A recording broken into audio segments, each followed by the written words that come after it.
Here's a question I got follow for both of you guys. Okay. Which of those institutions, organizations, families supported and loved the Kennedy family and the Trump family? Oh, I see what you did there. Yeah, good job. So you know what the moral of the story here is? Yes. Why don't they? Why don't you like those two families? What do those two families do that you don't like? Why did you have such a problem with Joseph Kennedy? Why do you have such a problem with this guy here? You were cool with him. You know, one of the things that Trump just released is a new book that just came out. He released. I don't know if you've seen this book or not. It's all letters that was written to him. So Oprah Winfrey writes a letter saying, hey, listen, I want to tell you, as busy as you are, thank you so much for making us feel so special. Hey, Alec Baldwin, hey, thank you so much, for a guy as busy as you and as tough as you are in New York.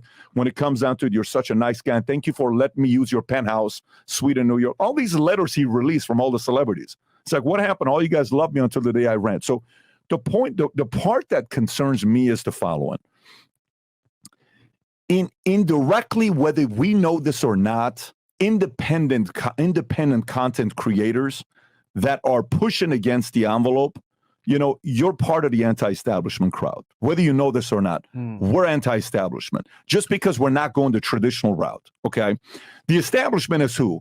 The journalists that went to Columbia University and they're reading the script and the teleprompter tells them what to say and they say it. Or somebody tells them in their earpiece what to say it. Is somebody telling you in your ear what to say? We don't have that. That's not our model, right? Yeah. We don't have teleprompters. There's not a teleprompter here for Fresh to read what he's doing. You're letting your rip. So for me, and the people out there that are watching this, the question you have to ask yourself is the following. Do you want to have, because we all fall under one of three categories. We're either part of the oblivious crowd. The oblivious crowd is a crowd that doesn't know anything. Yeah. I'll never forget this. I told the story the other day. I have an uncle named Albert. Albert's a Syrian. He's my dad's best friend. I hope he feels better. He would come to our house when we lived in Granada Hills. I'm 21 years old, 22 years old. And he loved watching Bernie Mac from Kings of Comedy. I don't know if you've seen that, the skit. Bernie Mac, 2, 4, 6-year-old, right? Yeah. He would sit there and he would say, can you put on that man? I love listening to that man. He would sit there, laugh for 30 minutes, tears coming down his eyes, cracking up. And I would say, Albert, do you understand what Bernie Mac, he didn't speak English. He says, I have no idea what he said. I said, so why are you laughing? He says, he's so funny. I said, but what did he just say? I have no clue. We're in the kitchen. My dad told me the most incredible thing. We're in the kitchen and my dad says, hey, Patrick, I want to warn you on something. He says, what's that? You know all these books you keep reading? He says, yes. I said, let me tell you what happens. He says, yeah, let me tell you what happens if you keep reading these books. I said, what's that? He says, the more you read, the less you're going to be as happy as that innocent man right there is. That man right there knows nothing. He just wants to have good food, good conversation, have people around him. He is so innocent, so happy that we all need a little bit more of that. Right. But unfortunately, it's also the innocent and the happy that don't do the reading that the other control, the establishment. Yes. So you're either part of the oblivious crowd where you're like, I don't need to know this kind of stuff. I don't care what they do. I don't care. No problem. It's part of your risk that you take. Or you're part of the establishment crowd. You're like, man, I want people to make decisions for me. You tell me how to live my life. You tell me what school to go to. You tell me my kids need to learn at school. You just determine the curriculum. You tell me everything that's good for me. Or then there's the anti-establishment. The anti-establishment is the crowd that says what? They say, you know what? Can I ask why we're teaching that? Yeah. Why are we increasing taxes in this area? Any reason why we are making the corporate taxes something that's going to be the same worldwide? Why are we all agreeing to make it 15%? Why? Can't we compete for other countries? Why are we doing this? The anti-establishment people are the most annoying people in the world. You know why?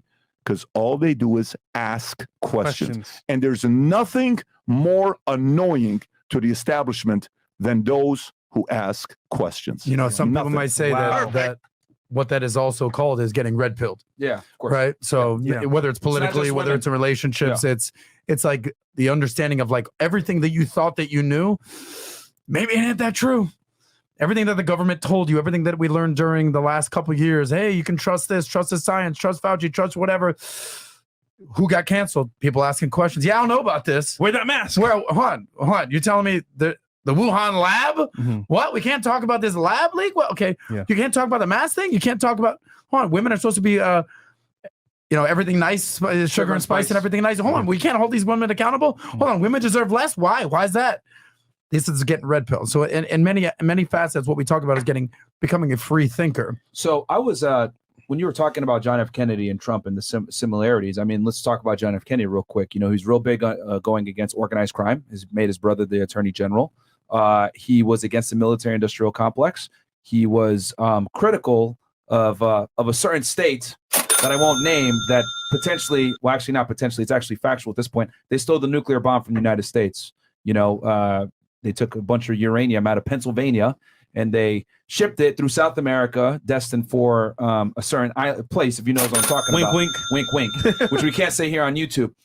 And Kennedy was very involved in having them checked for having nuclear weapons. And next thing you know, he gets killed, right? And then you got Trump, who's not a politician. He's a businessman first. So he's obviously more interested in getting things efficient versus necessarily making everybody feel good. He has his own money, so he doesn't need people to lobby for him to the same degree as other politicians, AIPAC. And at the end of the day, he knows that, the White House and the government in general is filled with the swamp. That's why I call it the swamp, and I'm going to drain it. So, is he completely innocent of other, 100% innocent? No, but he's better than a lot of these other politicians. And I would say those are some of the similarities between the two. They kind of went against the grain, and that's why Kennedy got killed. So if you like this clip and you want to watch another one, click right here. And if you want to watch the entire podcast, click right here.